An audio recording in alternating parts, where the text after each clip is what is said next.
Okay, what's going on, you guys? Welcome back to another episode of the Fortnite Mythbusters. In today's episode, we have so many awesome myths that you guys suggested on the last episode, so just like always, if you do have a myth you would like me to test in the next or future episodes of the Fortnite Mythbusters, make sure to go down in the comments and drop a comment of that myth for a pretty good chance to be featured. If you do enjoy today's video at any moment, feel free to leave a like. Let's see if we could smash 4,182 likes on today's episode. As well, massive shout out to Nix the Angels fan for being the first comment on the previous episode of the Fortnite Mythbuster. If you do enjoy my content and you haven't already, make sure to subscribe and turn on those post notifications to never miss another Fortnite Mythbusters episode. Anyways, without further ado, let's get right on in to today's episode. Kicking things off, jumping straight into the first myth. The first myth is, if you have multiple mythical witch brooms in your inventory, can you use each of them individually to avoid the 20-second cooldown? Nothing is worse than trying to leave a fight and having that 20-second cooldown in between uses with this new mythic. I managed to gather up 3 of these mythical witch brooms in a regular game. I then had all 3 of them in my inventory, used the ability, and all of them immediately got the 20-second cooldown. So I thought maybe if I drop them one by one and use a mythical witch broom and then go drop it, pick up another one, it'll have a fresh broom, fresh ability. But that also wasn't the case. It seems like the 20-second cooldown is bound to your player, so no matter what, you will have to wait that 20-second cooldown before you use another one. Going into the next myth, and a very interesting myth. This myth is, what happens when a shark meets a zombie? Will they fight against each other? What exactly happens? The sideways anomaly zones aren't usually by, the main water, and sharks alone this season are pretty difficult to find. So to get a shark to actually meet up with a zombie, it was a little bit difficult, but I managed to make it happen. When I finally managed to get the shark into the sideways anomaly zone, the zombies weren't very happy with that. They were all trying to attack the shark, and the shark most of the time was just doing his own thing. He was just cruising around.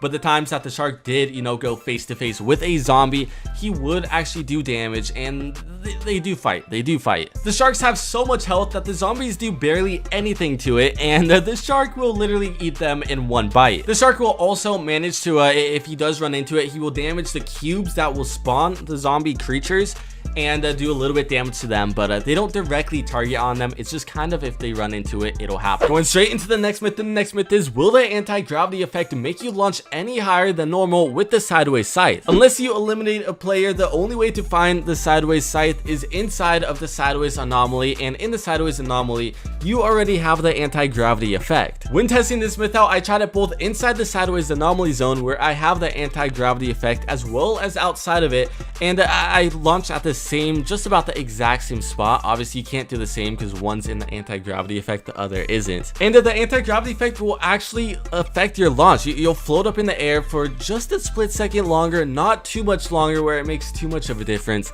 and you will also fly just a little bit farther and higher than if you didn't have the anti-gravity effect. This is extremely helpful for in-game and definitely something very good to know.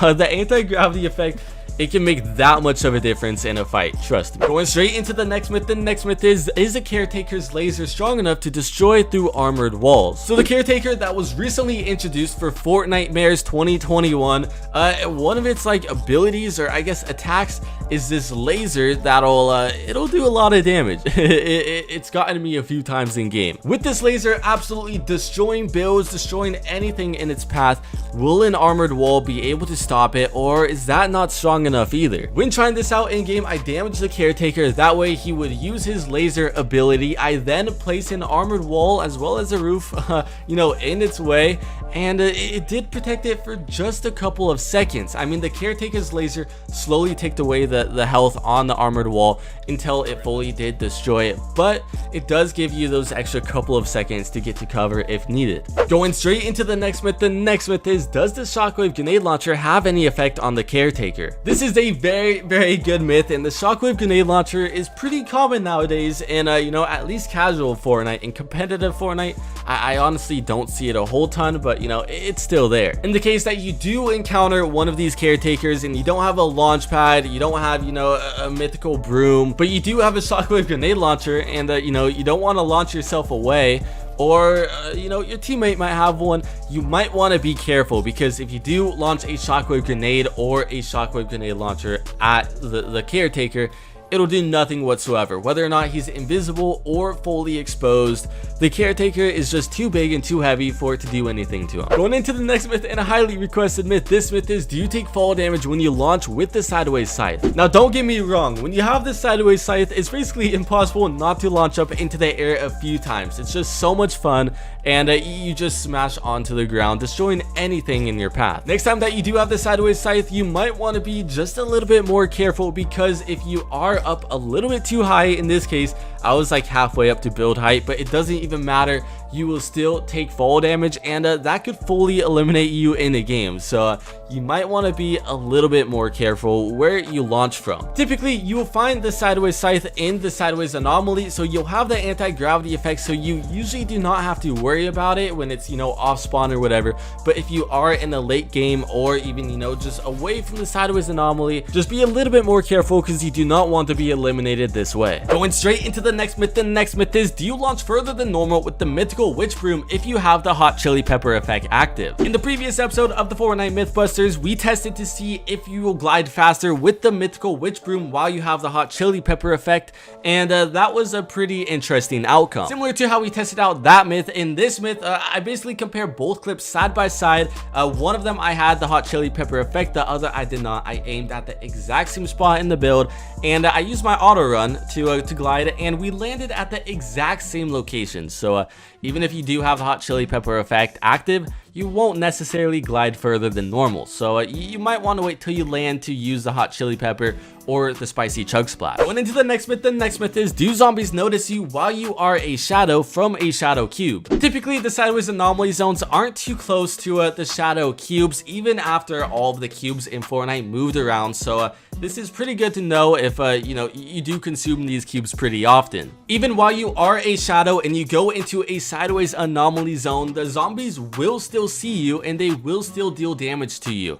And this is, I mean, you could get away really fast. You just cannot fight back unless you leave, you know, your shadow form. This is very helpful to know. I mean, I know a lot of people do use the shadow cubes because obviously you're invisible and it's easy to rotate.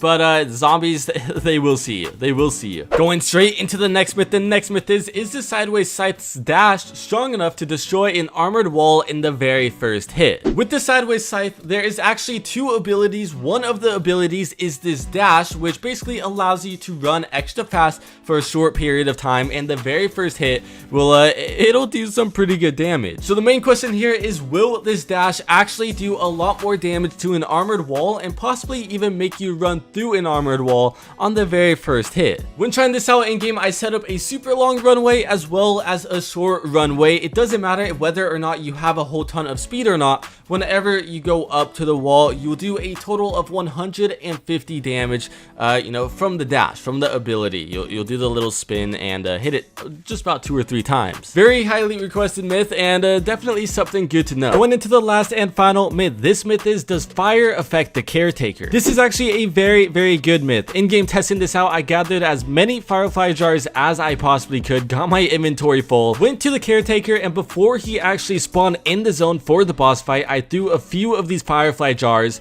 where when he was like invisible, it still would affect him. It still would hit his hitbox, but it wouldn't do any damage to him. I then tried this myth one more time, but when we were actually in the boss fight where you could actually see his health, and the fire will slowly take away damage. Now it's nothing too crazy. It's only like 19 damage per second, but you know, it's a good passive, like, you know, a way to knock off a few damage points when, you know, you are reloading or not even shooting at him. Definitely something good to mine, and usually wherever the Caretaker spawns, there are fireflies around to gather, so you may as well pick up a few when you do take him on.